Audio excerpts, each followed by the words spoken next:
It's Allison Stillman here, and I'm here to talk about one of my all-time favorite subjects, which happens to be aromatic alchemy. I have been involved in a study of aromatics and alchemy for about 35 years now. I think I came to it as a child. Genetically, my grandmother was an incredible gardener, and my mother always had beautiful gardens, and I think my fondest memories are of being in the garden with my grandmother, well, some of the fondest. And she had beautiful roses and peach trees, and I just remember delighting in the fragrance in her garden and all the different varieties of odors and fragrances from her roses and her peach trees, and just being out in nature. And so I came by this art quite organically and quite naturally. And one of the things that I've learned in all these years of playing with the world of aromatics and alchemy and changing one frequency or one thing into another is that there's actually real science behind it. And one of the great things today too is that quantum physics and science and nanotechnology and the study of genes and DNA are all giving us a lot of validity about ancient arts that we've been practicing for thousands and thousands of years. And the use of aromatics in the processes of alchemy, or even back in the old days, healing, ordination, coronation, has always been acknowledged through various rites and rituals and ceremonies. And using essential oils has been right up there in those rites and ceremonies, and religious and spiritual traditions and teachings goes back thousands and thousands of years. And I find that particularly fascinating. And back during some of the more magical times in ancient civilizations, we used aromatics religiously, and it was part of our daily practice. And we'll get into a lot more of that in future videos, so please stay tuned for that, because we're going to go into some deep history and the practices of alchemy and things like that.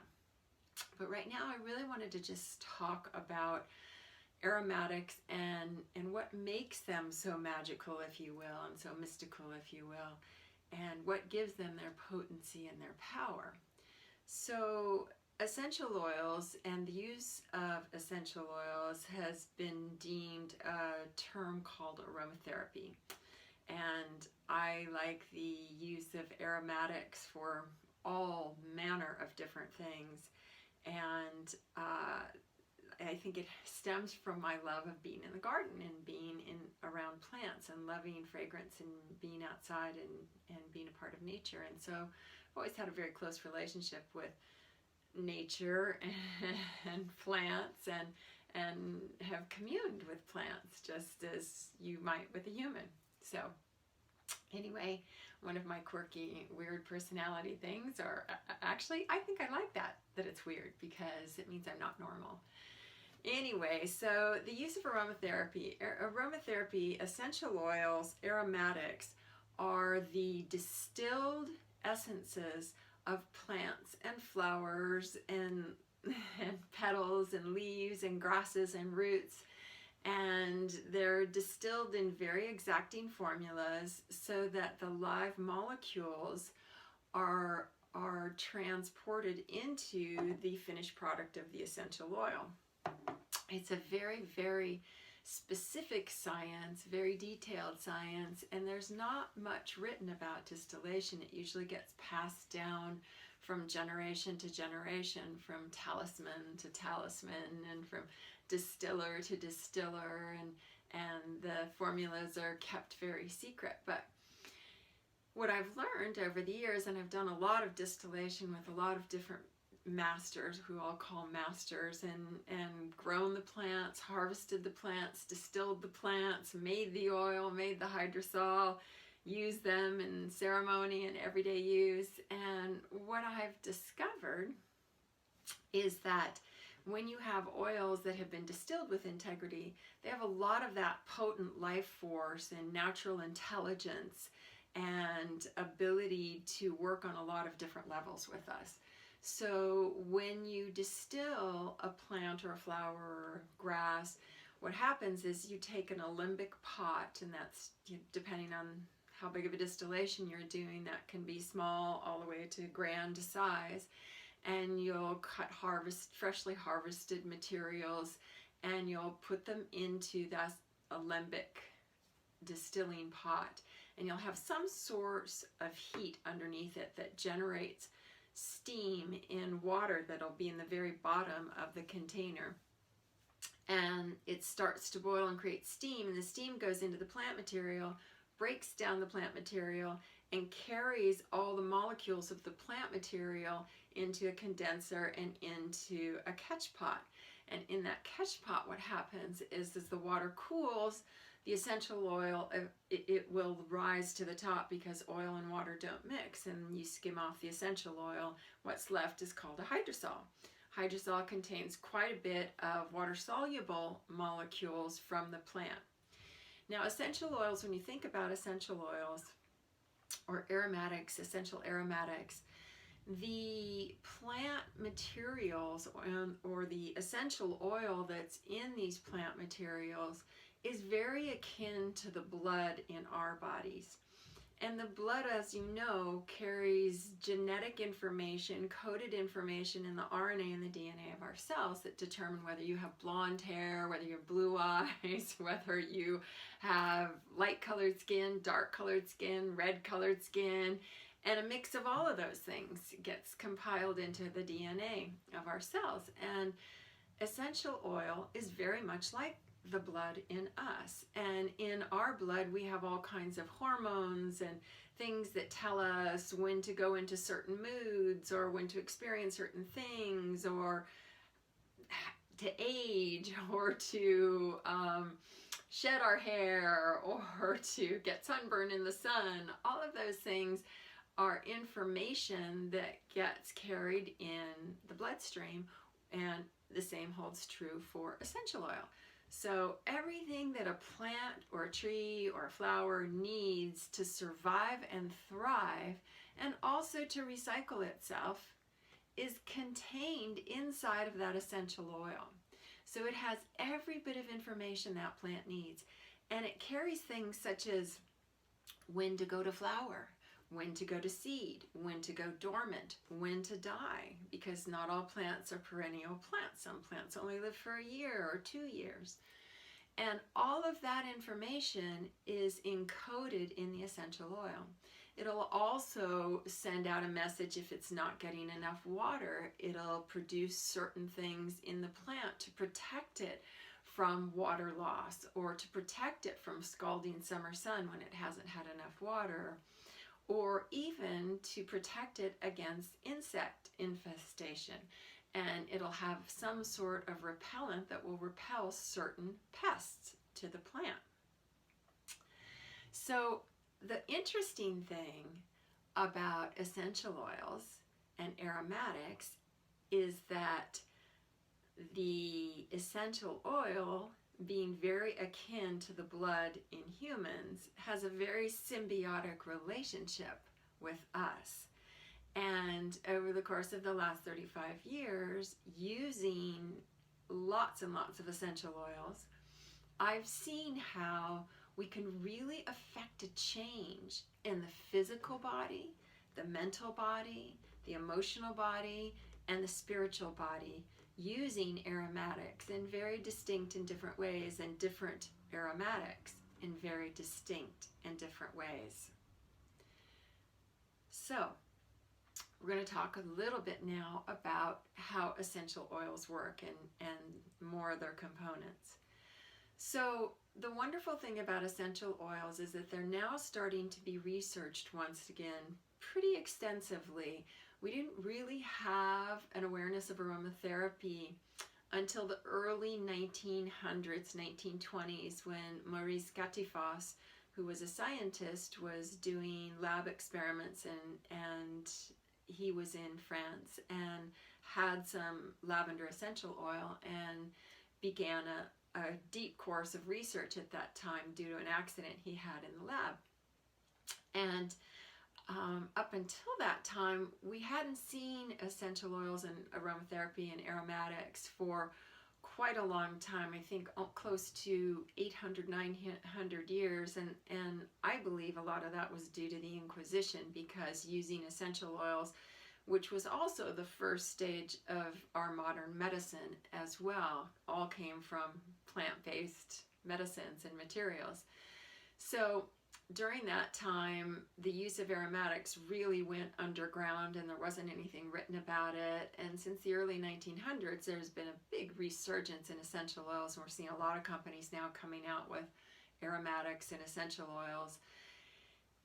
And so that we're getting a lot of scientific research and studies and data and clinical trials and things like that that are actually proving the efficacy of using essential oils against different things that are happening within the body, mind, spirit, etc.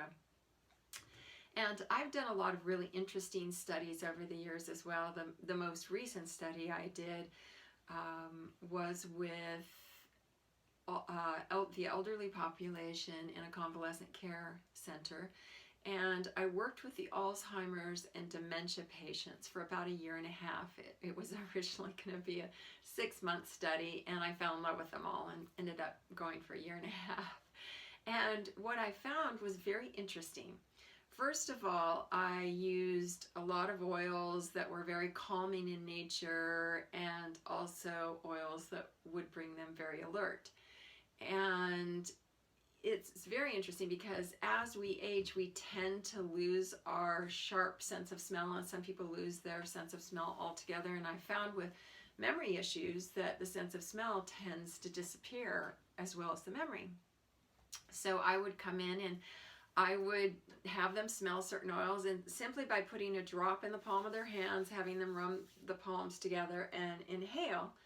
And we played around with a few other different things too, with a little massage in the back of the neck, etc. But mostly I wanted to have them smell oils because I wanted to affect the emotional center, because a lot of times Alzheimer's and dementia exhibits with fear and combativeness and insecurity. And so I wanted to see if we could have an emotional impact on that.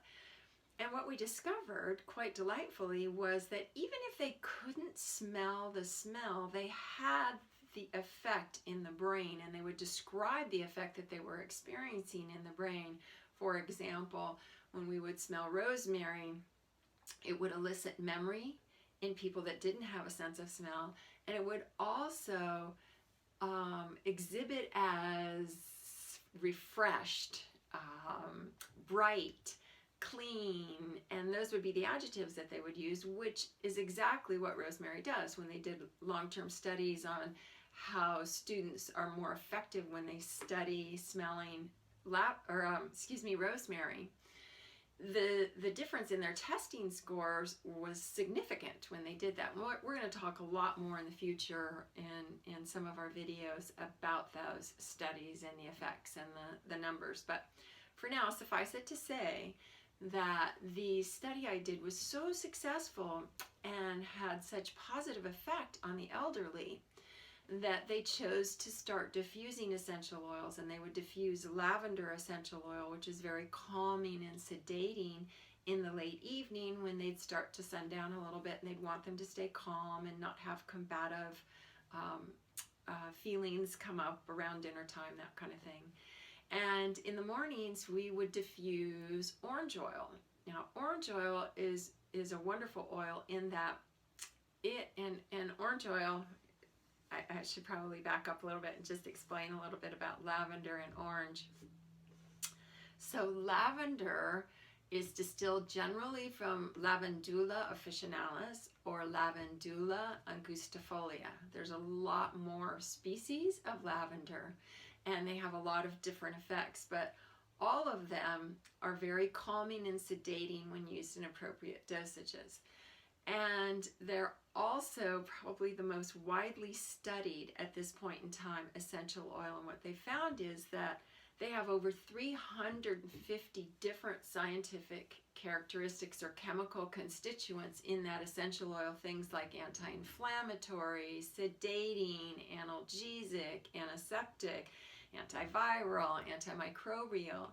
So all of those things are great ingredients and a great effect to have on not only the physiological, but also the emotional state, particularly in this case. So diffusing lavender is going to calm and soothe, reduce any inflammation.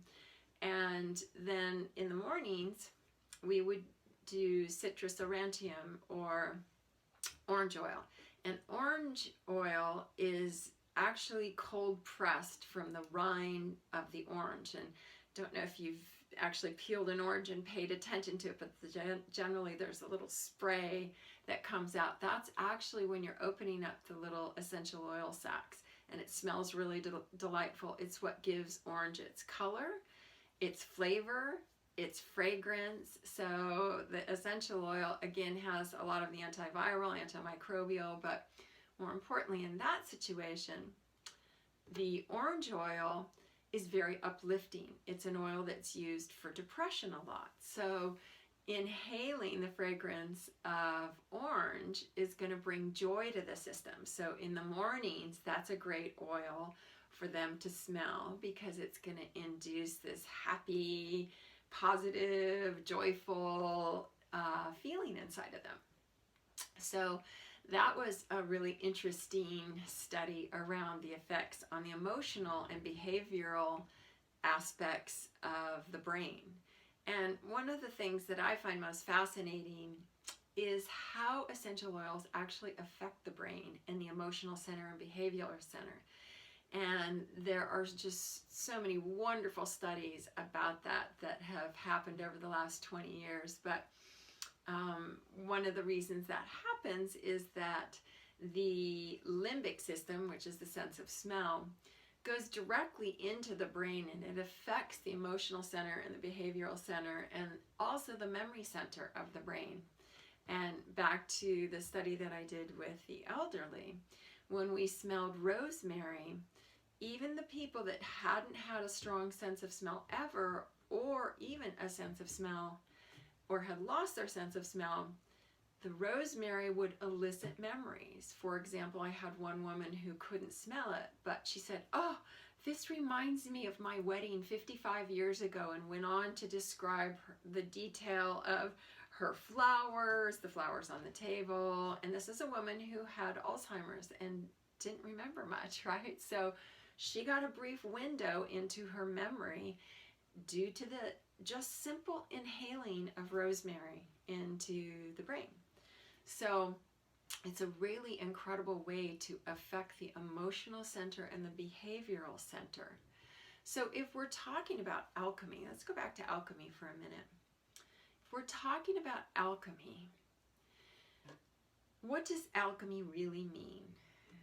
Alchemy is the ability to take one situation or one expression or one substance or something from one form into another, right? Changing it into another.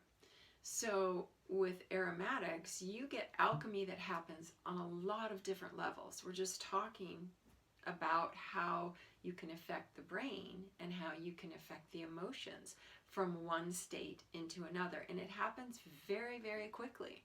You can inhale 3 or 4 inhalations of an oil and feel differently. A great example, I was working in a recovery home for women and children from abusive homes and coming off the street. And a pretty tough crowd, I have to admit. And when I would first introduce oils into the group, a lot of them were very skeptical and kind of sat with their arms crossed like, what's this going to do for me? And who are you? And after smelling a couple of oils, they'd start to loosen up their stance and their posture. And I would always bring out orange or neroli, which are both very powerful antidepressants. And I would bring out one of those too and have them smell it. And every single person that would smell that oil would get a big smile on their face. And these are people that were really having a hard time in life. And so to see that big smile on their face, I knew this was changing their skeptical, scorning, depressed, negative energy into happy, positive, joyful energy. Now just imagine that was just one experience of them experiencing that fragrance. What if you continue to use it on a long-term basis? I've seen in my own life and that of my clients that long-term use is going to make a significant change in your life. But just that short, quick little example of going from this depressed mood into this happy, joyful, light-filled mood, that's worth the price of admission, in my opinion. So that's just one way that essential oils work with us. They also work on a physiological level too. So there are certain oils, let's say for example, helichrysum. Helichrysum happens to be the #1 anti-inflammatory oil in the world today. And Helichrysum italicum is the one that we're really looking for. And I've been working with this oil for 25-30 years, and it's one that I cannot live without. It's a Mediterranean plant, tends to come from Corsica, Spain, Italy, Southern California grows a lot of helichrysum. Mediterranean regions, that's the climate it really likes. And it's a fairly expensive oil, I have to admit, but it takes a lot of the plant material to produce the oil, and it is by far and away the #1 anti-inflammatory. And when you combine it with other oils that work with the muscles and the nerves and other things, you can get a pretty powerful balm to reduce inflammation, swelling, bruising, those kinds of things.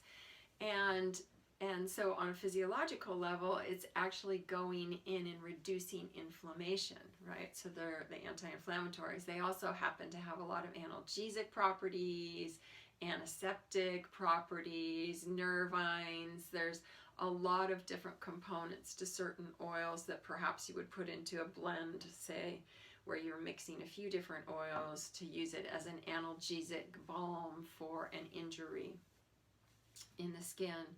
So that's how they're going to affect a change, a physiological change. Now, I've had so many experiences where I'll kick something and hurt my ankle, and I can see all the blood coming to it, and that there's going to be, or what looks to appear to be, a fairly significant bruise.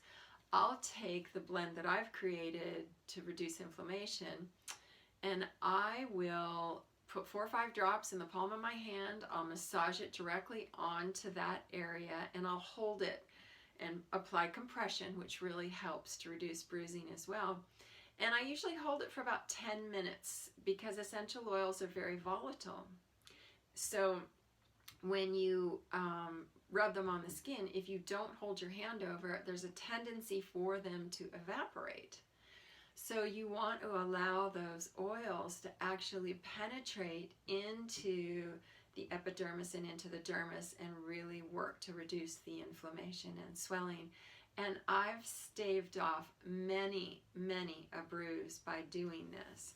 So on a physiological level, essential oils are making a significant change again, right? So we're changing an inflamed, bruised, hurt part of our body, and we're using the anti-inflammatory property of the aromatic to go in and reduce the inflammation and reduce the swelling and allow that to heal that much more quickly.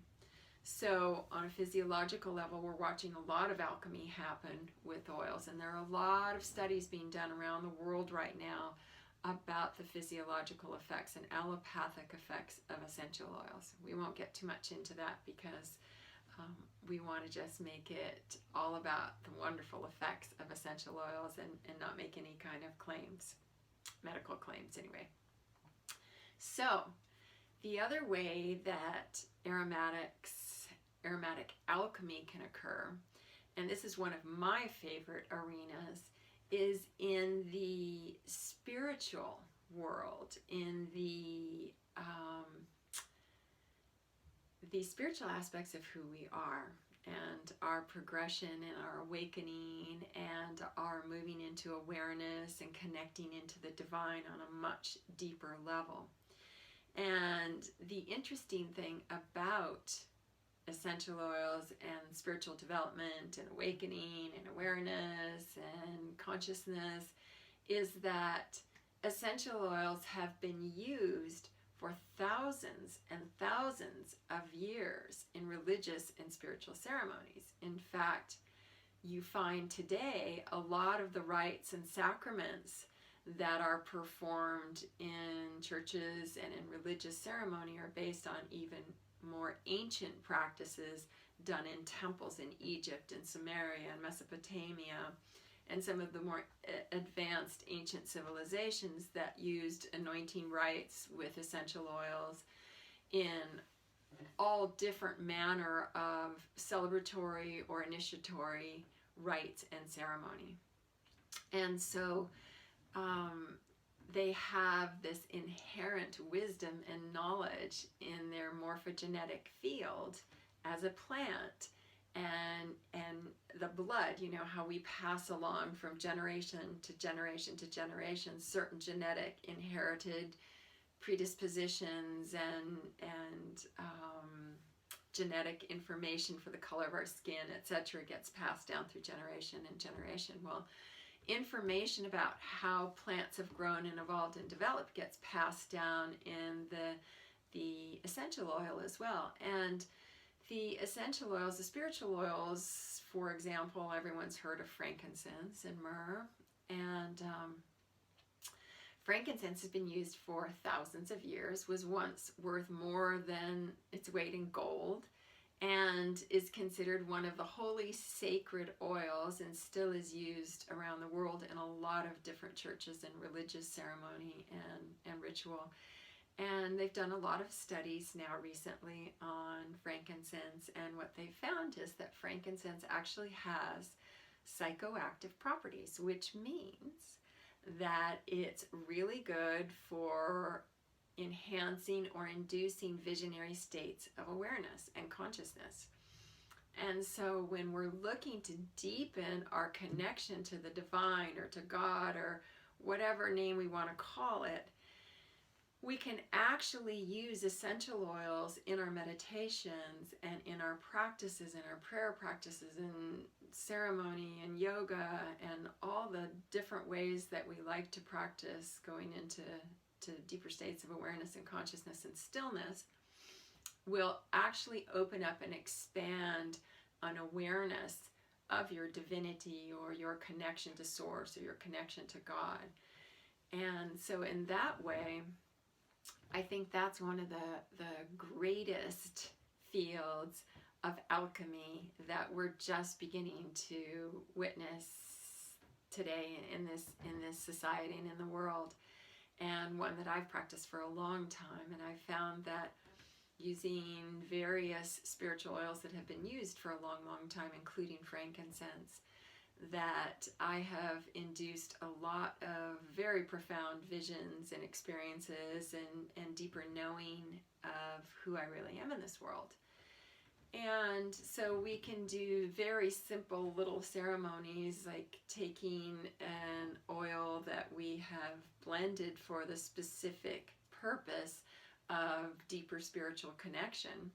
And always when you're making blends, you want to follow very exacting formulas because you don't want them to be too strong or too powerful.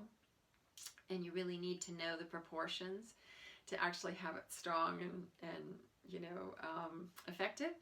But at any rate, you're going to take a couple drops in the palm of your hand, just simple. I'll just show you. I'll just do one.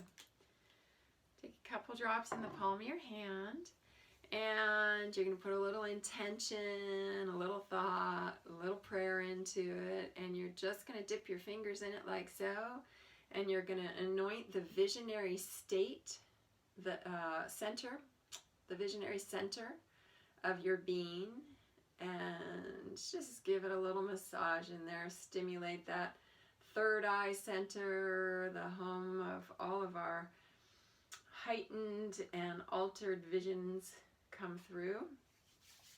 I always like to rub my hands together afterwards and